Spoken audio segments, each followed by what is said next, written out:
우리 출애굽기 28장 말씀입니다. 출애굽기 28장 우리 1절로 14절까지 말씀 저와 여러분 교독하겠습니다. 출애굽기 28장 1절로 14절까지 말씀까지만 보겠습니다. 한 절씩 교독합니다. 너는 이스라엘 자손 중 내 형 아론과 그의 아들들 곧 아론과 아론의 아들들 나답과 아비후와 엘르아셀과 이다말을 그와 함께 내게로 나오게 하여 나를 섬기는 제사장 직분을 행하게 하되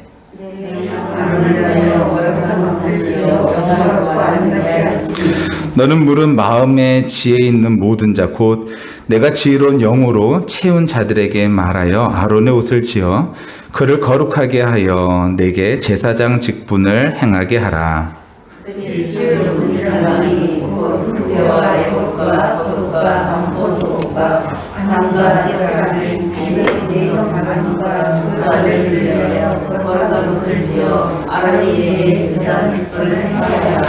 그들이 쓸 것은 금실과 청색, 자색, 홍색 실과 가늘게 꼰 배실이니라. 그들이 금실과 청색, 자색, 홍색 실과 가늘게 꼰 배실로 정중하게 사서 에봇을 짓되 그것에 어깨바지 둘을 달아 그 두 끝을 이어지게 하고 금실과 청색, 자색, 홍색 실과 가늘게 꼰 배실로 에봇에 정중하게 붙여다지며 호마는 두 개를 가져다가 그 위에 이스라엘 아들들의 이름을 새기되 그들의 나이대로 6 이름을 한 보석에 나머지 8 이름은 다른 보석에 새기라. 보석을 새기는 자가 도장에 새긴 같이 너는 이스라엘 아들들의 이름을 그 두 보석에 새겨 금태에 물리고 보석을 에봇의 두 어깨바지에 붙여 이스라엘 아들들의 기념 보석을 삼되 아론이 여호와 앞에서 그들의 이름을 그 두 어깨에 뺏어서 기억하게 하시며 너는 금으로 태를 만들고 순금으로 노끈처럼 두 사슬을 따고 그 따은 사슬을 그 태에 달지니라. 아멘. 네, 이렇게 뭘로 만들고 그렇게 되어 있죠. 자, 오늘 본문은요, 출애굽기 28장은요, 그 제사장 옷, 그것에 대해서 제조 방법이 설명되어 있는데, 특별히 대제사장의 옷에 대해서 이야기하고 있습니다. 하나님은요, 그러니까 25장부터 성막, 다른 말로 해서 증거막, 그 안에서 사용될 증거궤, 떡상, 등잔대 등을 어떻게 만들지를 알려주시고, 그리고 와서 그 안에서 하나님을 섬길 제사장을 부르시면서 그들이 입을 옷을 알려주신 거예요. 그러니까 이렇게 되는 것입니다. 이스라엘에 이렇게 성막이 있으면요, 성막 안에 지성소가 있고 성소가 있잖아요. 그러니까 지금까지는 어디에 대해서 설명이었냐면은 그 앞에 있는 내용이 25장부터 해서 요 안에 있는 내용들을 설명했다라는 것입니다. 그리고 나서 이제 이 안에서 뿐만 아니라 바깥에서도 마찬가지지만 이제 제사장들이 특별히 대제사장이 어떤 옷을 입어야 되는지에 대해서 하나님께서 말씀하고 계신 것이죠. 저는 오늘 본문을 살펴보기에 앞서서요, 오늘 새벽에도 여러분과 잠깐 나눴지만 성소하고 성막이라는 이 단어에 대해서 좀 살펴보려고 합니다. 그러니까 성소라는 말이 무엇이냐면요, 이게 이제 미크다시, 이게 무슨 말이야, 이렇게 생각하실 수 있는데요, 이게 무슨 말이냐면요, 이게 성소라는 것은요, 이게 미크다시가 이게 뭐냐면은 거룩한 곳이라는 거예요. 그리고 또 우리가 흔히 성경에서 보고 있는 이 성막이라는 말이 있는데, 이 성막이라는 말은요, 이게 미시카라는 단어인데,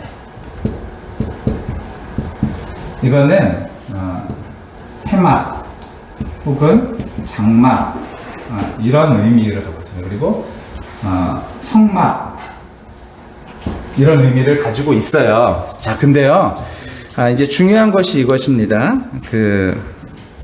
이 단어는요, 그 하나님은 모세를 통해서 이스라엘 백성들에게 뭐라고 말씀하시냐면은, 그러니까 너희는 미크다시를 져라 라고 말씀하셨어요.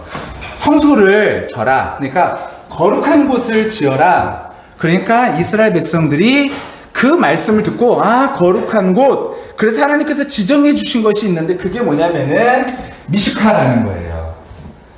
이해되셨어요? 다시요. 이게 굉장히 중요한 개념이라서 그래요. 이게 성경 전체에서도 중요한 개념이에요.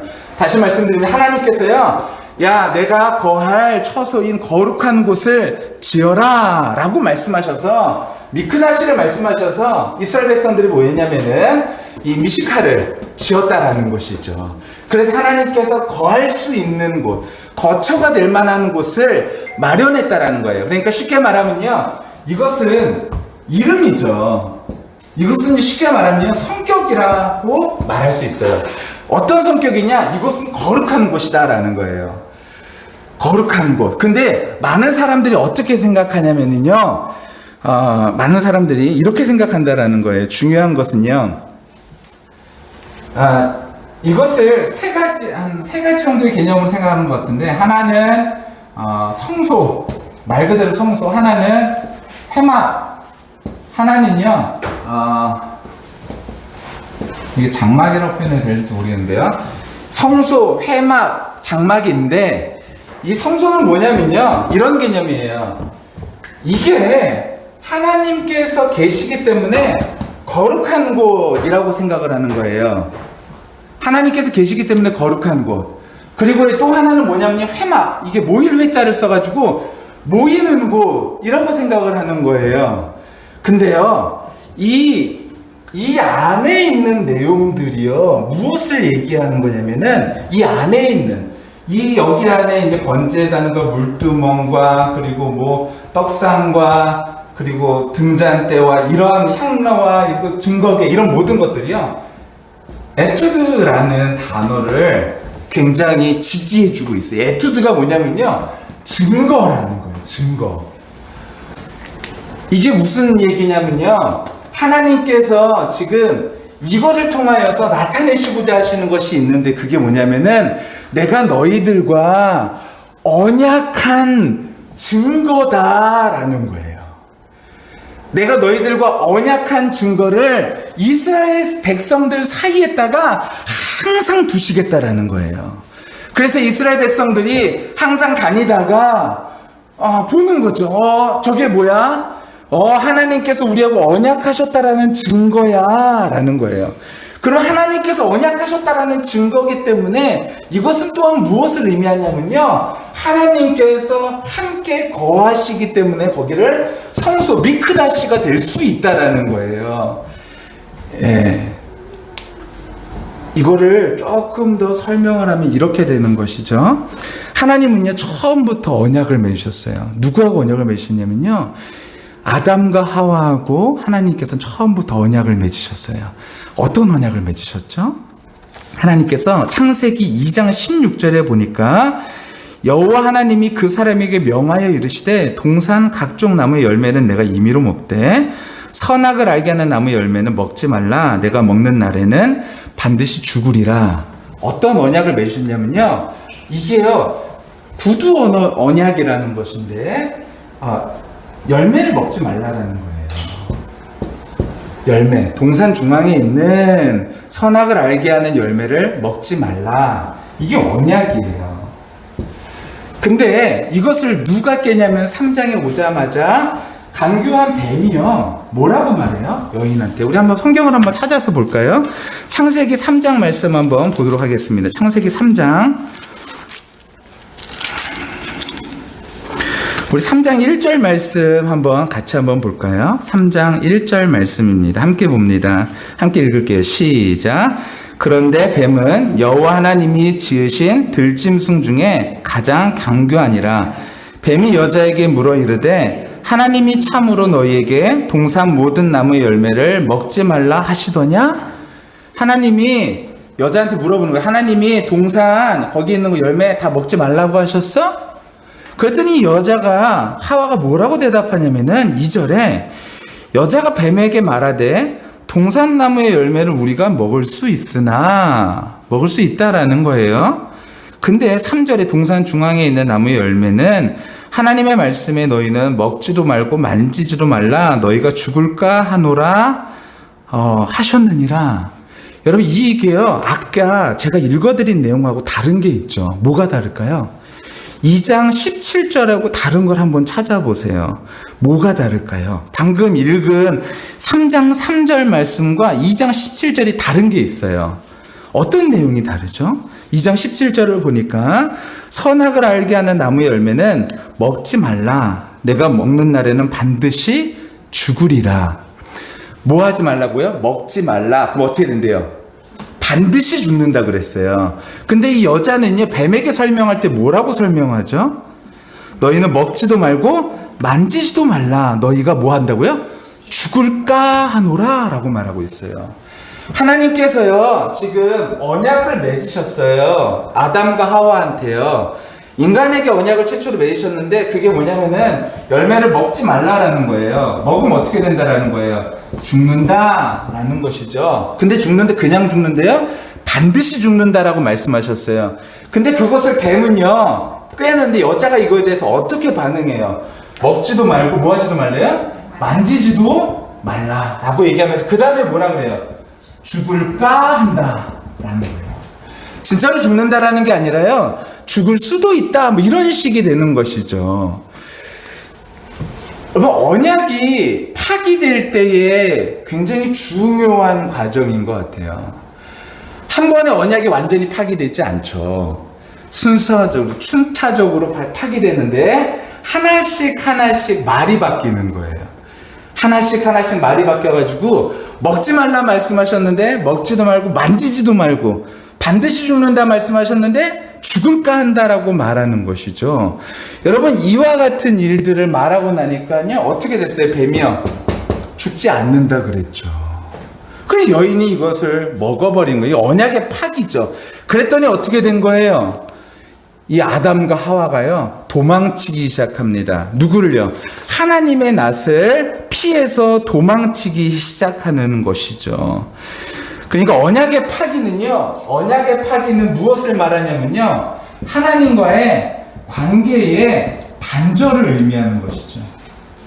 언약이 파기되면요 단순히 언약이 파기되는 것으로 끝나는 것이 아니라 하나님과의 관계가 단절되어지는 것을 말한다라는 거예요. 그리고 하나님은요 관계가 단절되는 걸 가지고선 뭐라고 말씀하시는 거예요? 죽음이다라고 말씀하고 계신다라는 것이죠. 하나님과 관계가 된 게 죽음이야? 라고 사람들은 되묻을 수도 있겠지만 하나님은요 관계가 단절된 것 자체가 죽음이라는 거예요. 살아도 살아있는 것 같지 않다라는 것이죠. 우리가 육신의 생명이 붙어있는 듯하지만 여전히 붙어있고 살아있는 것이 아니다라는 거예요. 이게 예수님 포도나무에 비유해서 말씀하셨죠. 줄기에 가지가 있는데요, 여러분 그 가지는요 뚝 하고 잘라내면요 이 가지는 맨 처음에 살아있는 것처럼 보일까요? 죽은 것처럼 보일까요? 잘라내자마자는요 살아있는 것처럼 보이죠. 살아있는 것처럼 보이고 생기 있는 것처럼 보여요. 하지만 시간이 지나서 공급을 받지 못하면요 얘는 죽는 거죠. 하나님은요 하나님과의 언약이 파기됐을 때 어떻게 되냐면요 관계가 단절되어지고 결국엔 죽음에 이를 수 있다라는 것을 하나님께서는 말씀하셨어요. 그러면 하나님이 사랑하는 백성들, 하나님이 만들어내신 인류가 이렇게 죽는 것을 하나님께서 원하셨을까요?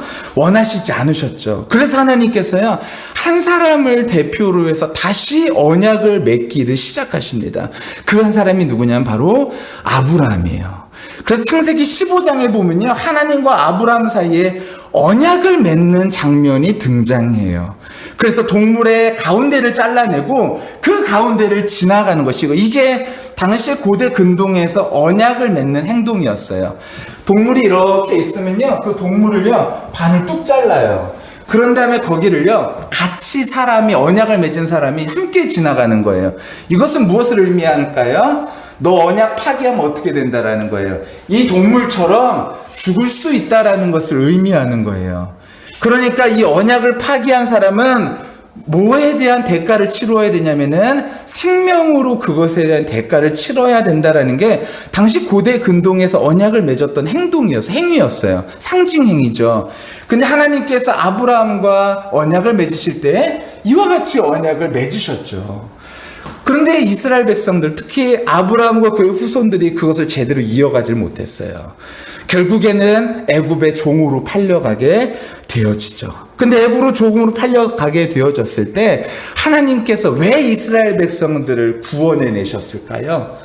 하나님께서 왜 이스라엘 백성들을 구원해 내셨을까요? 단순히 사랑해서, 물론 사랑해서 말은 맞죠. 하지만요, 출애굽기 2장 24절에 정확하게 이렇게 기록되어 있어요.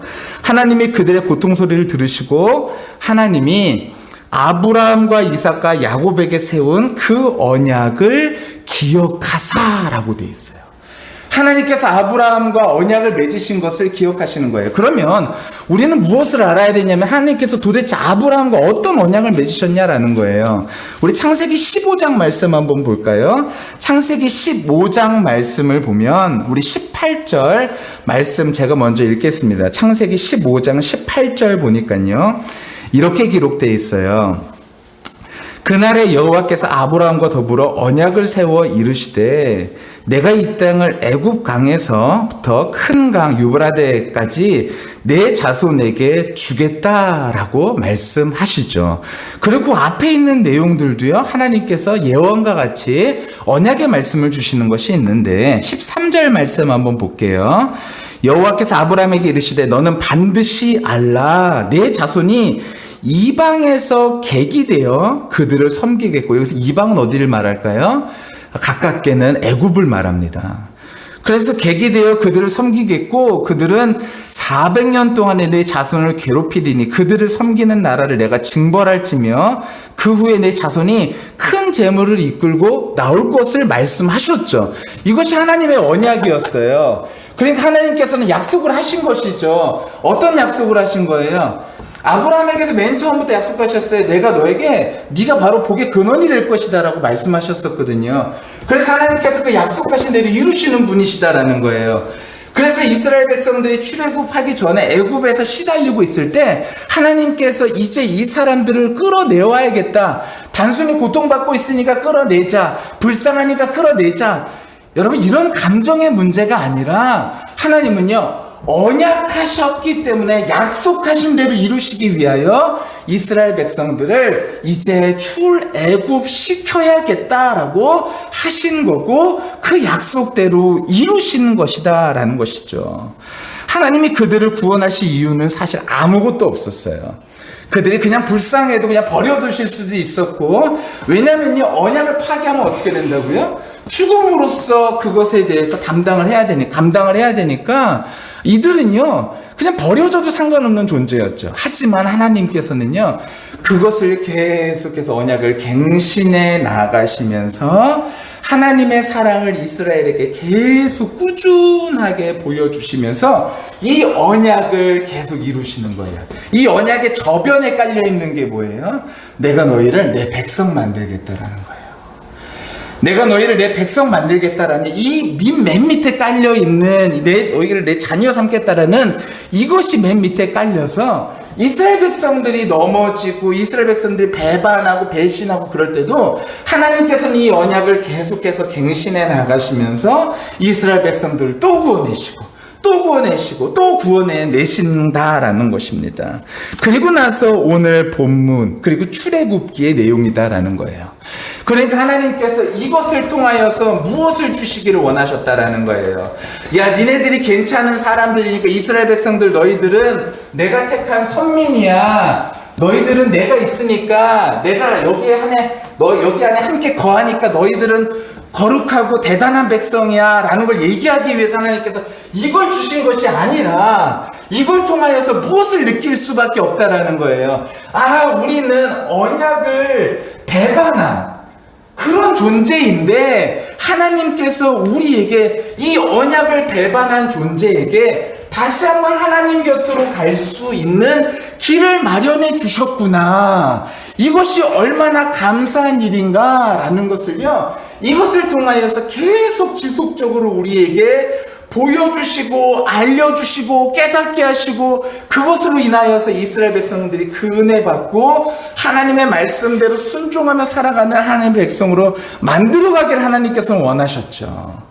나중에 가면 그것조차 지키지 않아서 하나님께서 하나님의 영으로 말미암아 새롭게 이 백성들을 만드셨지만 출애굽기까지에서는 하나님께서 어떻게 하셨다고요? 이것을 통하여 하나님께서 언약을 보여주셨다라는 거예요. 언약을 보여주시고 이것을 만드셨죠. 그리고 나서 이 제사장들이 있을 수 있는, 이것도 사실 설명이 굉장히 긴데요. 여하튼 제사장들이 있으면서 여기서 예배 드리는 거잖아요. 하나님께 제사 드리는 거잖아요. 자, 근데 여기에 들어가는 사람들을 이제 제사장이라고 얘기하고 더 안에 들어갈 수 있는 사람을 대제사장이라고 말하잖아요. 대제사장도 지성소에는 1년에 한 차례밖에 못 들어가잖아요. 대속죄일 날 한 번이 아니라 한 차례밖에, 하루밖에 못 들어가는 것이죠. 이 제사장들을 하나님께서 오늘 부르시는 것입니다. 한번 볼게요. 오늘 본문 말씀입니다. 출애굽기 28장 말씀인데요. 1절 말씀 같이 한번 볼까요? 출애굽기 28장 1절 말씀입니다. 우리 다 같이 한번 읽어볼게요. 시작. 너는 이스라엘 자손 중 내 형 아론과 그의 아들들 곧 아론과 아론의 아들들 나답과 아비후와 엘르아살과 이다마를 그와 함께 내게로 나오게 하여 나를 섬기는 제사장 직분을 행하게 하되 라고 말합니다. 여러분 그냥 불렀구나 그렇게 생각하지 마시고요. 32장 한번 볼까요? 32장 한번 보도록 하겠습니다. 32장 우리 2절부터 한번 읽어볼게요. 32장 1절부터 그냥 쭉 읽을게요. 4절까지 한번 읽겠습니다. 시작. 백성이 모세가 산에서 내려옴이 더딤을 보고 모여 백성이 아론에게 이르러 말하되 일어나라 우리를 위하여 우리를 인도할 신을 만들라. 이 모세 곧 우리를 애굽 땅에서 인도해낸 사람은 어찌 되었는지 알지 못함이니이다. 아론이 그들에게 이르되 너희의 아내와 자녀의 귀에서 금고리를 빼어 내게로 가져오라.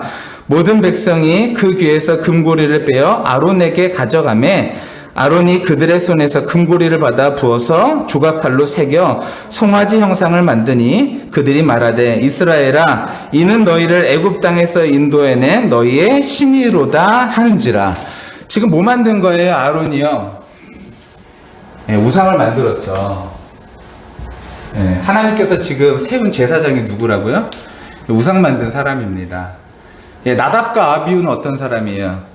레위기 10장에 보면요, 아론의 아들 나답과 아비후가 각기 향로를 가져다가 여호와 앞에서 명령하지 아니하신 다른 불을 담아 여호와 앞에 분향하였더니 불이 여호와 앞에서 나와 그들을 삼킴에 그들이 여호와 앞에서 죽은지라.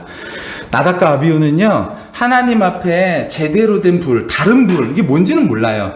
여하튼 다른 불을 갖고 와서 하나님께서 심판하셔서 그 자리에서 즉결심판 죽었죠. 여러분 지금 누구를 세우고 있는 거냐면 아론과 그의 아들들. 지금 여기 28장 1절에 나와 있는 사람들. 이 사람들이요 다 무슨 사람들이에요? 전부 다요? 말도 안 되는 사람들입니다. 놀랍게도 이들은요 32장의 황금 송아지를 만든 그 사건을 주도한 인물이라는 것이죠. 거룩하지 않은 이에게 거룩한 사명을 맡기고 있는 것입니다. 하나님께서 이것을 모르셨을까요? 아니요. 나중에 32장 돼서 아셨으면 아론을 그냥 없애버리실 수도 있었겠죠. 근데 하나님께서는요 이스를 세웠다라는 거. 이게 놀라운 일입니다. 우리는 질문할 수 있어요. 왜 하나님께서 이런 자들을 제사장으로 세우셨을까? 왜 이런 자들을 하필이면은 제사장을 세우셨을까?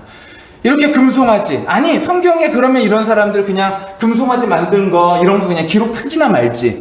왜 이런 사람들을 왜 하나님께서 이렇게 만드셨을까? 라는 질문을 할 수가 있는 것이죠. 근데 우리는 조금만 생각해 보면 알아요. 우리도 그러합니다. 죄인이었던 우리를요, 주의 은혜로 왕같은 제사장을 하나님께서 부르신 것이죠. 베드로전서 2장 9절에 보면은 택하신 족속이고, 우리를 가리켜서 왕같은 제사장이고, 거룩한 나라, 소유된 백성, 그래서 그의 기이한 빛을 세상 가운데 비추는 사람으로 우리를 부르셨다라는 거예요.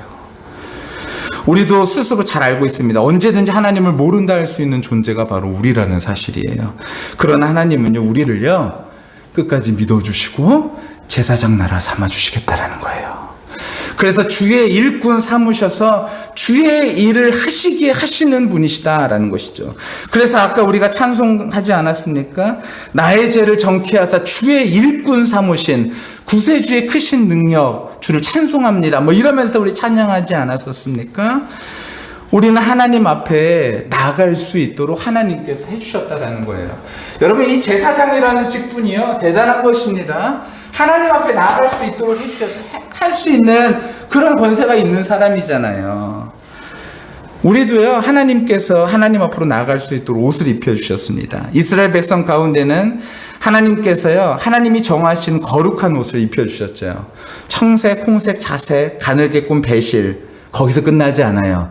여러분, 그 네 가지 종류의 실은요, 네 가지 종류의 실은 뭐 이게 그리스도의 피를 상징한다 뭐 이렇게도 말하기도 하지만 사실 출애굽기 안에서는 그렇게 보기보다는요, 이것은 무엇을 만드는 데 쓰였냐면요, 여기에 휘장을 만드는 데 사용되어졌다라는 거예요. 이게 굉장히 중요하고 당시에 값어치 있는 것이다라는 것이죠. 근데 그것을요, 지금 누구에게 쓰이고 있냐면요, 이 제사장, 특히 대제사장의 옷을 만드는 데 있어서 그걸 사용하고 있다라는 거예요. 근데 거기에다가 추가적으로 뭘 더 추가하고 있냐면요, 금실을 추가하고 있다라는 거예요. 이것은 하나님께서 이 제사장의 역할이 얼마나 큰지를 설명해 주고 계시는 것이죠. 이 제사장을 통하여서 하나님께서 이 백성들을 어떻게 삼기를 원하시는지, 어떻게 하나님의 나라로 이끌기를 원하시는지 하나님께서는 너무나 간절하게 이것을 이루기를 원하신다라는 거예요. 그리고 이마에다가 여호와께 성결이라는 그 거룩이라는 그것을 이마에다 붙여서 했다라는 것이죠. 하나님을 섬기게 했다라는 거예요. 이걸 통해서 우리가 알 수 있는 건 뭐예요? 제사장이 거룩해서 그런 건가요? 아니요, 이들은 거룩하지 않아요. 이들의 존재는 하나님을 모른다고 바로 32장에 가서 얘기한다고요. 아직 즉위식도 하지도 않았는데, 즉위식이 끝난 지 얼마 되서 잉크도 마르지 않은 상태에서 이들은 그와 같은 행동을 하는 사람들이라는 거예요. 우리도 마찬가지죠. 우리도 하나님 앞에 나갈 자격이 없는 존재지만 하나님께서 우리에게 무엇을 입혀주셨냐? 우리에게 바로 에봇과 같은, 아니 그것보다 훨씬 더 고귀하고 중요한 바로 그리스도의 옷을 입게 해 주셨다라는 것입니다. 여러분, 이것이 얼마나 영광된 일이냐라는 거예요. 이 옷 자체가 그들의 거룩을 의미하는 것 아닙니다. 이들이 이 옷 입었다고 얘수 좀 거룩하네? 절대 아니에요. 여러분, 우리가요, 하나님께서 우리에게 원하시는 것은 무엇이냐면은 이들이 거룩해 가서 하나님께서 이들을 제사장 삼으셨다? 아니에요. 그런 게 아니라 이걸 통하여 하나님께서 우리에게 알기를 원하시는 것은 하나님께서 언약하신 대로 이루신 분이시다라는 거예요.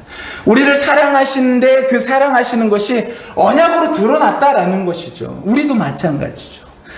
우리는 죄투성이죠. 그런데도 불구하고 하나님께서 우리를요, 그리스도로 옷 입혀주셔서 우리로 하여금 하나님의 제사장 나라 되어줘서요, 제사장이 되어져서 왕같은 제사장이 돼서 하나님께 나아갈 수 있도록 해주셨고, 그리고 말 그대로 제사장이 되도록 하셨다는 거예요. 예수님께서 대제사장이시라면 우리는 제사장. 그래서 우리로 하여금 제사장의 역할은요, 혼자 나가고 끝나는 것이 아니에요. 이 사람들의 무리에 있는 죄악들, 그런 것들을 함께 짊어지고 하나님 앞에 대리자로서, 하나님 앞에 중보자로서 나가는 사람이 바로 제사장의 역할이라는 것이죠. 그런데 기독교가 언제서부터인가 모르게요, 계속해서 개인주의, 나만 구원받으면 돼 라는 생각들을 갖고 있는 것 같아요. 전혀 그렇지 않습니다. 하나님께서 우리에게 원하시는 것은 개인주의가 아니라, 물론 우리 개인이 바로 서는 건 너무나 중요한 문제예요. 하지만 우리가 나 혼자 서는 것으로 끝나는 것이 아니라 이 사람들의 모든 일들, 죄들, 이런 것들을 함께 짊어지고 하나님 앞에 나아가기를 하나님께서는 원하신다라는 것이죠. 그래서 제사장이 하나님의 영광과 임재를 나타내는 그러한 역할을 했다면, 우리도 이 세상 가운데 제사장과 같이 하나님의 영광을 세상 가운데 나타나는 사람들로서 사용하기를 하나님께서 원하셨어요. 그래서 이 제사장들에게 요구하는 그 거룩의 어떤 그런 기준은 남달랐죠.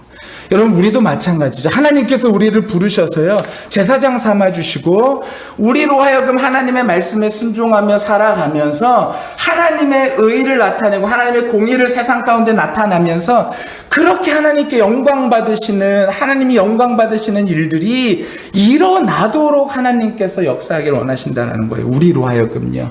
그렇다면 우리가 그 하나님의 은혜 받은 대로 우리도 이 제사장과 같이 세상 가운데 그리스도의 기이한 빛을 나타내며 살아갈 수 있는 구별된 그러한 성도의 삶을 살아갈 수 있는 우리 모두가 다 되시기를 예수님의 이름으로 간절히 축원합니다.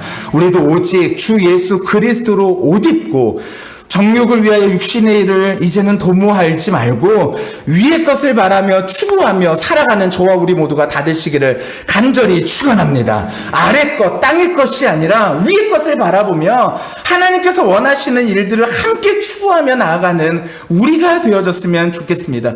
육신의 일이 아니라 이것을 도모하고 내 쾌락을 위해 살아가는 것이 아니라 위의 것을 바라보고 하나님께서 기뻐하실 만한 일이 무엇인지를 생각하며 그 하나님의 은혜로 언약하신 대로 하나님께서 우리를 구원해 주시고 이제 그리스도의 십자가로 말미암아 하나님 앞에 나아갈 수 있도록 해주셨으니 휘장을 찢어버리시고 하나님께서 그 휘장을 가르셨잖아요. 위에서부터 밑으로 찢으셨잖아요. 그래서 우리가 하나님 앞에 나아갈 수 있도록 해주셨잖아요.